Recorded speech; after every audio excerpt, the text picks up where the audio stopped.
Hey guys, thought we'd just spend some time together today. You can kind of watch what I'm creating. It's going to be another abstract. There it is, because I love them so much. And so you should be able to get a good look. I'm excited about today, because I'm going to be using a different kind of brush. I'm going to be using pinstriping brush. If you've ever seen one, it looks like that.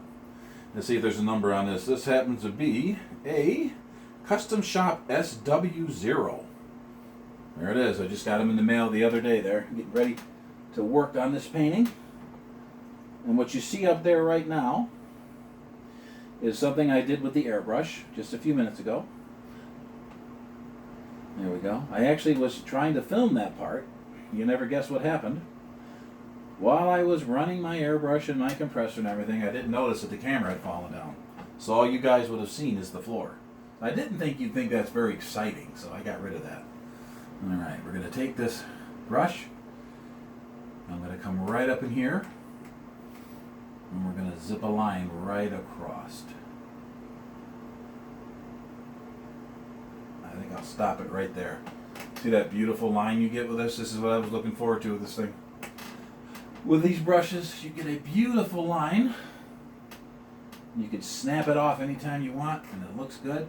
We're going to get a little run because I sprayed a little bit of thinner on this too. So I'm mixing a couple paints. The paint that's on here first, this is a water-based paint that I'm used with the airbrush. So I'm mixing the two together a little bit. It's a little wet still. So I'm taking a chance as to what's going to happen here. I don't really know, which is kind of exciting. I described to something Picasso said. He said that no one was more surprised by the end product of his artwork than him. In other words, he didn't really know what his things were going to look like. Now, I'm sure there are times he had an idea. You know, maybe he started thinking, you know what? I'm going to make a beautiful bird. You can see the script on the beautiful lines it makes right here. But apparently, part of the fun for him was not knowing exactly what the results of his paintings were going to be until the very end. Which is kind of cool, isn't it? What a fun way to look at life.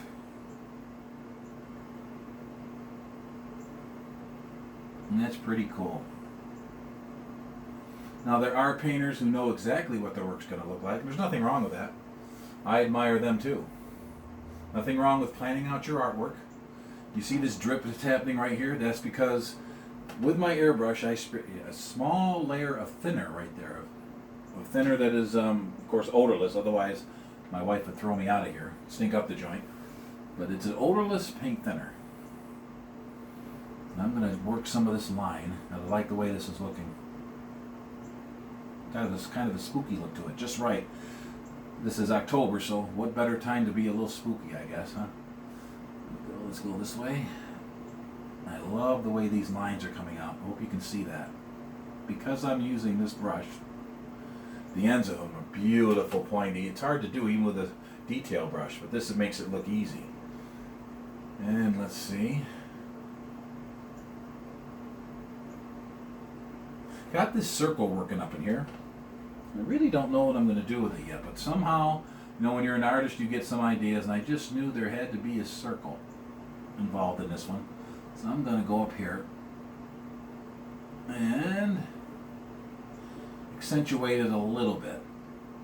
There we go. Not exactly, but you know, draw some attention to it.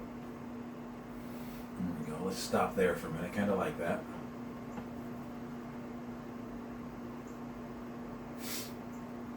And this is, as you see, it's starting to run down a little bit. So far, I love the way that looks. It's creating a really nice contrast.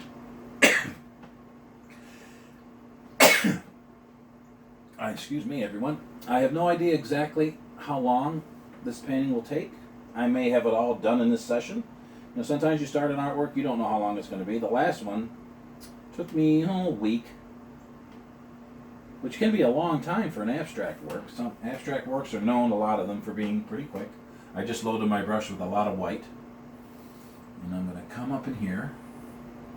And I want something a little brighter. So I'm going to look for where I want it. I'm going to draw it right out from here. love the way that line comes out. I've got a lot of paint in this brush. I'm not messing around here. And these brushes hold a lot of paint. If you've ever tried to get a consistency and you were working hard and all of a sudden you ran out of paint, you know how frustrating that is. You had a certain effect going, and you misjudged a little bit how far you could take your paint, and it kind of abandoned you right when you needed it most. This thing, I think I could go on for an hour. I don't know if it'll ever run out of paint. It holds so much, it's fantastic. There we go. Kind of like that. Like I mentioned before, I knew there would be a circle involved in this somewhere. Don't know why. You know, sometimes when you're doing artwork, you don't know exactly why you get the ideas you do. But, you know, you'll get one and it's like, you know somewhere in there's going to be that idea. I've got a little bit of black and yellow on here. And art students, what does black and yellow make? So we're going to come up here and see how well it mixes.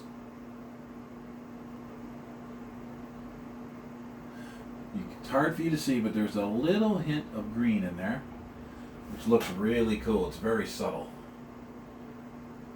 Everyone's going to wonder how I got that fantastic blend. We'll keep it a secret, okay? Only we need to know. It's not everything here is planned, is it? I'm going to do that again, a little more black. So I have my brush loaded with a lot of yellow and black on the very tip. Hope you can see that. I know it might be hard. And I see it coming right here. So let's get up in there and let's draw that across. And let that brush do what it does, which makes those beautiful lines kind of snap off at the end. Beautiful points. Like knife edges almost. I guess that's how I would describe it, like a knife edge. Alright, I've got a lot of yellow on here. Let's see if I want to go anywhere else with it. Let's stop there for a minute.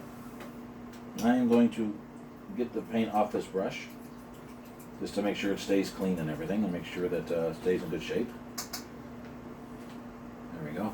Let's wipe that down a little bit. For right now, we're going to put this away, give it a rest. Now, I'm going to come up with here one of my favorite brushes. Let's see if I can tell you, in case you're keeping track of this, is a, what do we got here? It is called, it's made number 2 Moderna. Whatever that means, right? I find different brushes. I pick them up and I use them, and I don't always know where I even got the things from. Okay, here we go. I take some darker color. This is black mixed with blue. I'm going to come up right in here where I've got this really cool shape. I'm just dabbing the brush like that. Going to accentuate that shape a little bit. Give it a little bit more form, give it a little bit more depth. I love creating depth in my abstracts where it looks like sinking into a hole and you're in almost another whole galaxy. I love that effect. Now, there we go. I'm going to go like this. I want to continue this random shape. I don't want to straighten it out. This painting is going to have a lot of action to it. It already looks like it's zipping across the page. I kind of get the idea this thing is flying across the page. Hope you can pick up on that and appreciate it too. I'm going to get a little lighter color. This is yellow mixed with white. I don't know which yellow it is. I'll check later with you guys later and let you know. I really don't concern myself with what color it is as much. Just that it looks right to me. That makes sense. I do have a very simple palette I use. Most of it I'll use reds, greens, and the yellow. On my palette presently I have only red, I have some black, yellow. Everything else is made from those colors. There we go. Let's have a look. Yeah, for now I'm going to leave that. I kind of like that. I'm going to come down here. I'm going to zip this across here. I want a little bit of definition. Not a whole lot, but enough to draw a little tension right there. And I may come back in with one of those other brushes too, one of the pinstriping brushes. It's almost like a free drawing I'm doing. I think you get that idea. It's almost like right now I'm kind of sketching, finding my way. If you've ever watched someone who's a really good portrait artist, you look at what they're doing and it looks like mush. Because they're just feeling their way. They're getting their proportions right and they're getting everything set up. And really they're making sure it fits on the page the way they like. They're doing a million things. We just can't tell what they're doing.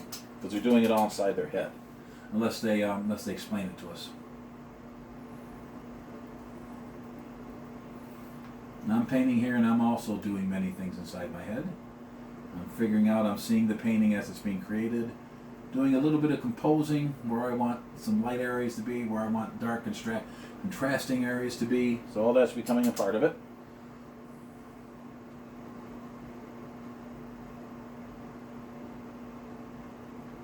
There we go. I love the fuzzy edges. I'm gonna dab that. By dabbing the brush, you get the fuzzy areas without the lines. If you just draw the brush across, you get a definite line where the brush went across. I like this kind of thing right here.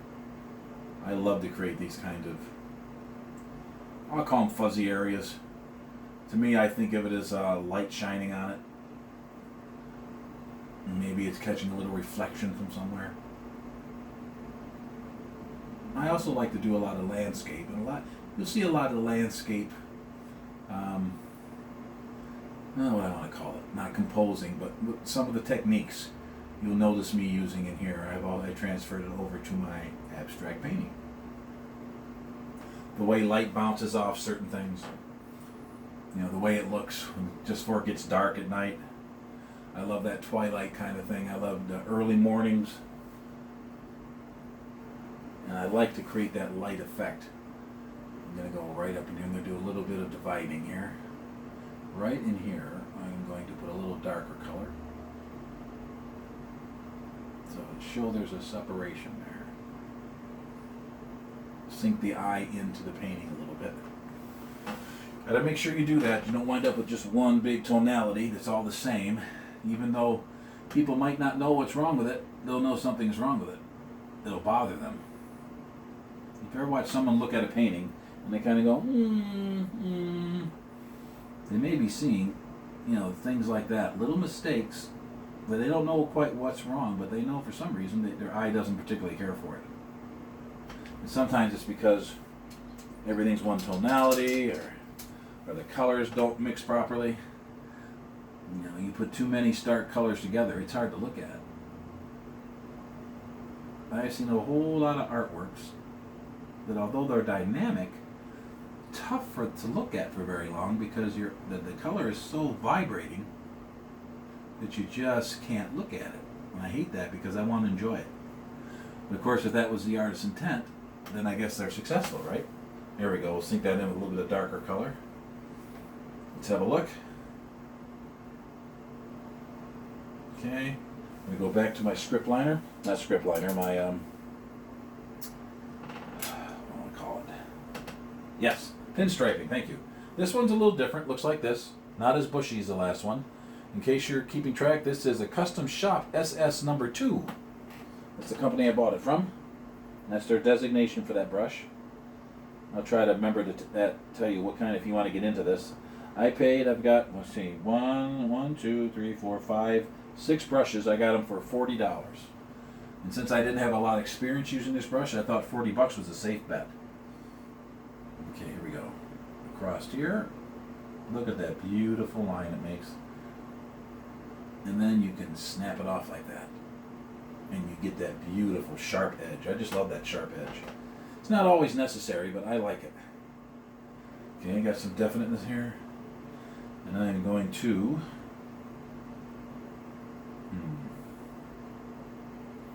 I'm going to put one right here. Just underneath that one.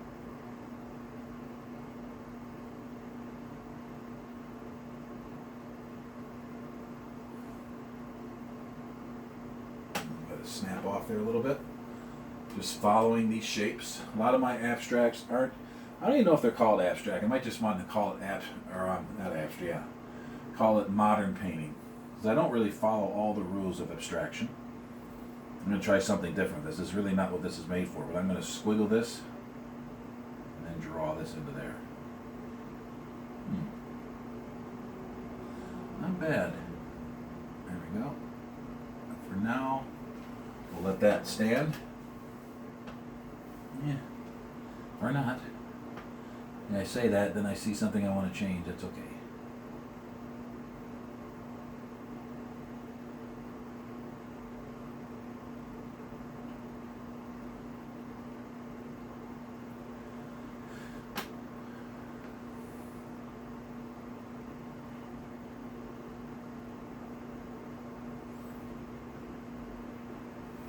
There we go.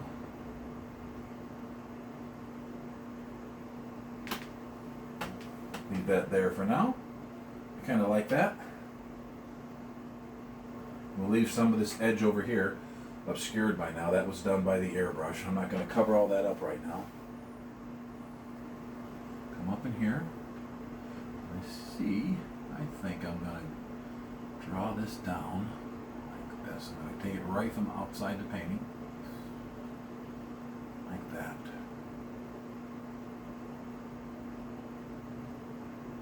There we go. I just noticed I had my tongue hanging out of my mouth when I did that. Don't any little kids did that when they were concentrating. Hope you didn't see that. That had to look ridiculous. It looks really dignified. Master artist Dave Jeffers sticks his tongue out when he paints. We don't really need everyone knowing about that. We'll keep that our little secret. I don't think the world needs to know. Okay, and I'm going to also draw a little bit into this right here.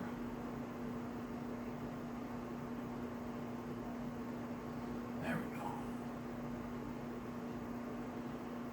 Still learning my way around these brushes, but I do like what they can do.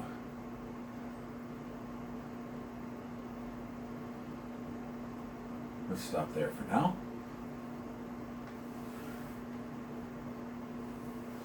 Like I said, I don't have it all planned out. I see some of this in my mind. As I start doing that, I'll try to remember to talk to you more about it, what I'm seeing. I call these paintings mindflections. Mindflections are taking the thoughts you have, whatever they are, and letting your art come out of that. If you've ever noticed, maybe when you're in a depressed mood, and you think to yourself, I think I'll go paint. Maybe that'll help me feel better. And you look at the painting after you're done, and there's some depression in it, right? You didn't intend it. In fact, you probably went up to draw and paint in order to get rid of your depression. But it does come out in your work. Mindflections, which I call the way I paint, is really about what's going on in my mind just randomly. Do you ever notice when you're doing something, maybe when you're painting, that you're actually not just concentrating on your painting? You think you are, but you've got so many thoughts going on inside your mind, all at the same time.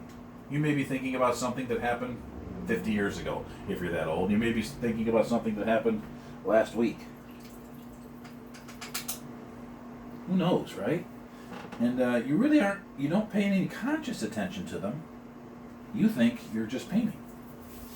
Actually, sometimes I'm very sure that your mind is working out certain things. I'm using a color called phthalo blue right now. I'm going to mix it with the black in just a second, get some darkness into this. And I'm going to take one of the brushes. I have not used this one yet. This again is a Custom Shop LL00. Oh, that's even smaller than the other. So once I get this, I'm soaking it in thinner,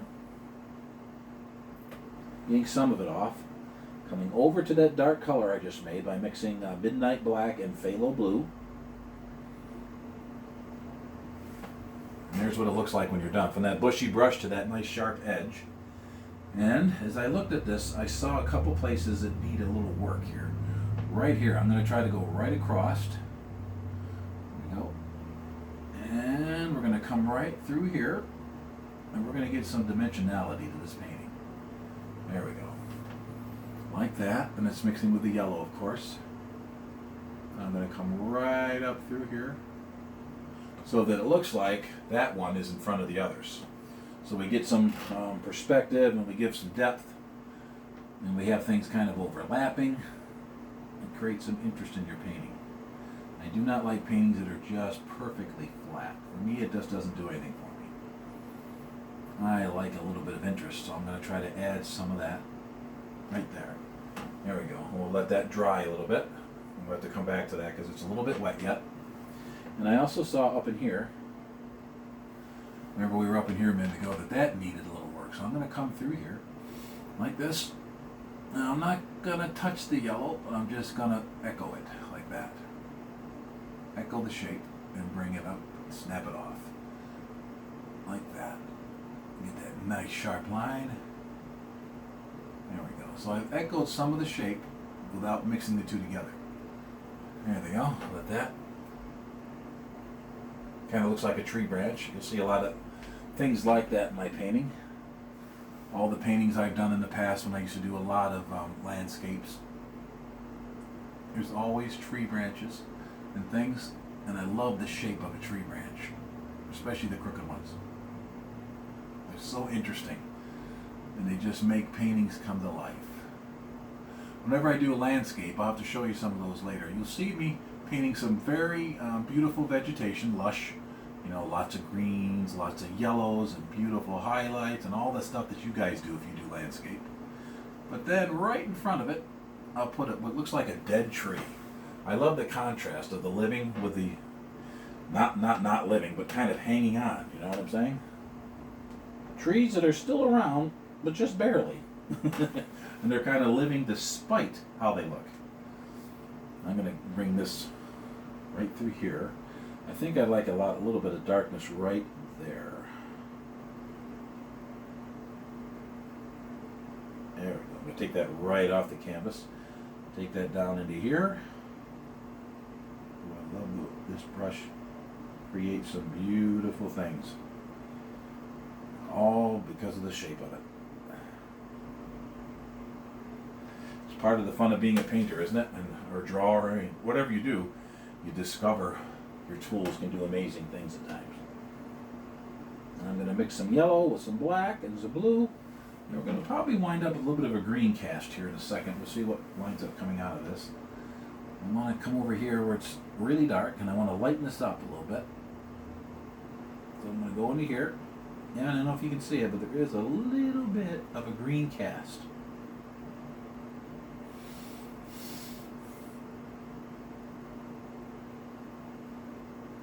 There we go. What I'm trying to learn to do more in my painting too is make a definite mark.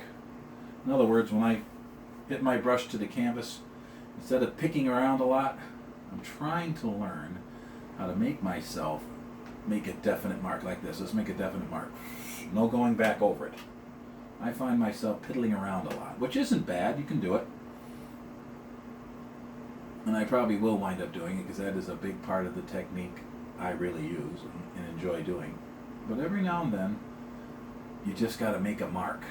Boom, stick with it. Leave it alone and let it stand on its own. If you don't, you never know what you're capable of. Show some definiteness, show some courage, and get that line on there. Get your mark done. You wind up with some of the most beautiful things when you do that, like this. See, I'm just going to leave that mark right there. And leave that for a while, let that dry. Let that dry down there. Now, something I love to do, let me get one of my other brushes out. Again, drawn from my landscaping, even though I'm not doing a landscape right now, obviously, right? I love clouds. The shapes that clouds can make. I love the way they feather off, make all these beautiful shapes. So I'm going to use some yellow. And I'm looking at this. And I'm going to do some right here. Check this out. We're going to start to figure out where I want it. I'm going to start with a shape. And I'm going to draw this right into here. Now, I'm going to get off all the paint that I can. And I'm going to have quite a bit of, I've got some of the paint thinner on my brush, the odorless paint thinner that I just got at Walmart. Nothing fancy. I find it works fine. So far, it's really one of the only mediums I use to thin paint is just the thinner. I haven't used much else yet. I did do a painting one time when I used a product called Liquid Clear. Came with with a Brad Ross set my wife bought me years and years ago for Christmas. Bob Ross set, not Brad Ross. Bob, where'd that come from? There we go. And I'm going to feather that out until it just about disappears, so it almost looks like a cloud floating up there in the sky. There it is. Now I'm also going to take some white, as if there was sunlight in this painting. And the sun's coming from over there maybe, and it's shining on this cloud. Cloud shape. So I do a lot of times in my painting, create several different light sources. I had someone tell me once, it's as if your painting is a light source in itself. And I understood it later as I looked at my work. But yeah, it does look like some colors look like they glow, and it looks like they shine on the other colors below them, and they kind of create shadows and they create beautiful highlights. And I didn't realize that. Sometimes you just need to get out and listen to what people think about your artwork. Sometimes they figure out more about you than you do. And they can be very, very helpful in guiding your career, guiding your work. Just people see things you don't. We get too close to our work, literally and figuratively, don't we? And we think we're doing one thing, we think we're creating a certain mood, and then you talk to someone and they get an entirely different view of it. That's really what I'm talking about mindflections is all about. As I'm painting, and when I start painting, I just kind of clear my mind, which my wife says is very easy for me to do because there's not a lot going on in there anyway. I'm sure she just was joking about that. Yeah, right. And I just let my mind think about whatever. I don't give it any prerequisites. And I might think about something that happened to me when I was a kid. Might be a good memory, might be a bad memory, might be positive, might be negative, and I just don't let my mind, as much as I can, I don't let myself direct it. I just let my mind wander. Like I'm doing that now. As I get thoughts, I'll kind of let you know what they are, and you kind of see how this is happening. So right now, as I said that, I was thinking about being back in high school, and I had an art teacher, and I hope he doesn't mind me saying his name was Mr. Rose. Excellent art teacher. And he discovered that everything I painted, if I was left on my own, had this glow to it. It was iridescent almost. It was like, oh man, it's like it's a neon light or something. Even when I painted a portrait, when I painted myself, one of our projects is we had to draw ourselves. Not an easy thing to draw yourself and be objective, by the way. And so I did that. And one of the things we had to do was when we were done with our work, or during certain times when our work was being created, we had to bring it up and show it to him so he could see where we were at. How were we doing? And so I brought it up to him, and I had this ridiculous painting that I really didn't try very hard at. And it was a rocket ship, if you can imagine that. In high school, I'm drawing a rocket ship. It wasn't even a good rocket ship. But I drew it in greens and yellows and bright colors, and all the smoke coming out, and the fire just lit up. And I didn't even know I was doing it. And he looked at the painting, and obviously it wasn't one of my best works. I just kind of threw it together to try to get a grade. I was taking a lot of art courses, so I was kind of over my head, way over my ability. And he said, David, I know you don't know what you're doing. That's a good way to stroke someone's ego, huh? He said, but you were born during the wrong time. You should have been an impressionist. And I didn't know what he's talking about at that time. Later on, I found out the way they use color, the way they, like me, this is really, an impression of an abstract painting, if you will. I call it a mind flexion. It's really my impression of abstract art, when you think about it. In my case, I'm using my thoughts, random thoughts, like that one I just told you about. It came out. I don't know why it came out. It just kind of flashed across my mind. And because our mind is so powerful, I felt the way I felt then.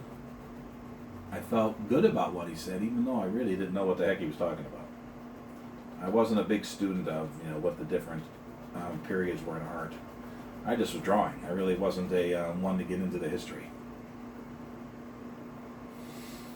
Later on, I looked, and I remember one day when I was looking on, I think it was on TV, my wife was in the hospital, just had surgery, and I had to go home because they didn't have any more of the visiting hours were over, and so I had to leave, and so I did, much as I didn't want to, and I couldn't sleep, and so I just turned on TV, turned on the YouTube channel, and started looking at Impressionists. And I looked at their work, and I thought about mine. I said, I'm not doing exactly what they're doing, but I am using their color palette, and because a lot of their things glowed too. They weren't all concerned with copying what was there. Their landscapes had a life all their own, just like a lot of mine do, like my abstracts do. So that thought somehow, in the mind flexion we were talking about, mind flections, which are my kind of interpretation of abstract art, the way I do it,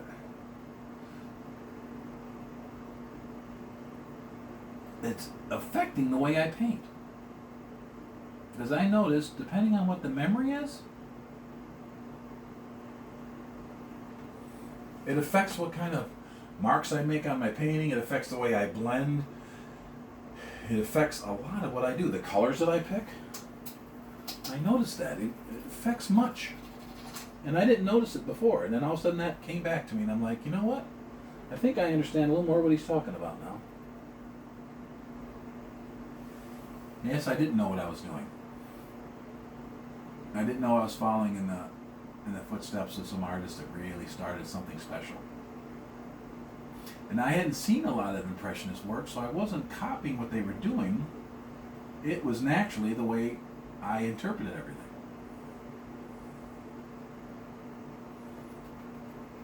Isn't that funny? The random thought can come, and all of a sudden you're like, you know what? And now I know what that guy was talking about. I see it now. Hindsight, right? Hindsight is everything. There we go.